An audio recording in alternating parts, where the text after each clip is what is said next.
د کونړ ولایت د مرکز اسعداباد څاګي سیمه کې دغه مخابراتي پایه چې د افغان ټیلیکام شرکت له لوري د نږدې 9 میلیونه افغانیو په مالي لګښت جوړه شوې د مسوولینو له لوري ګټې اخیستنې ته وسپارل شوه. زمونږ د دغه ټي پروژه په ټول افغانستان کې تقریبا چې د توسعوي ساډونه اوس شمار کې 500 ته رسي او موخه او مقصد هم پکې دا دی چې خپل هیوادوالو ته د مخابراتو په برخه کې د مخابراتو په سکتور کې اسانتیاوو برابرۍ کو ښه خدمات عرضه خلکو ته. فلحال په کونړ کې منګه 4 سیډونه لرو. په 4 کې 2 سیډونه د ټي د لسمې پروژې دي او 2 سیډونه چې د زمنګ د منبع واحد نه دي.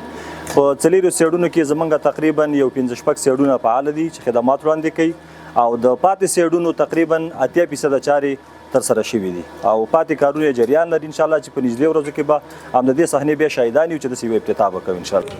کونړ کې د مخابراتي او معلوماتي ټکنالوژۍ رئیس وايي د تیر حکومت پر مهال کونړ کې 10 سلنه مخابراتي اسانتیاوي چمتو شوي وي. دوی زیاتوي دغه کچه د مهال 70 سلنې ده لوړه شوې او په لنډ وخت کې به د کونړ اړوند ټولې سیمې د مخابراتي پوښښ لاندې راشي.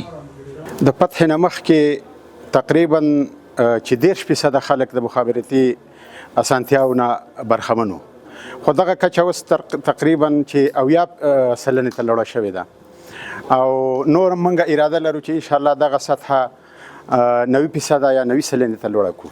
د دې نه نوره غوښتنه دا ده چې دغه ټولې ولسوالۍ د مرکز سره هم د دغه شرکت د لوري نه دا وصل شي انشاءالله. یو به زموږ عواید سیوا شي او بل به زموږ ټول ولسونه د اسانتیاوو سره مخامخ شي. د سیمې ټول اوسیدونکي خوښ او خوشحاله دي ځکه چې مخکې دیو انټرنیټ او دغه ته لاسرسی نه لرلو دلته ولا پایه او سایټ نو ډیره مننه کوو د دیو افغان ټیلیکام هم کیفیت یې ښه دی هم قیمت ښه دی نو ترې راضي.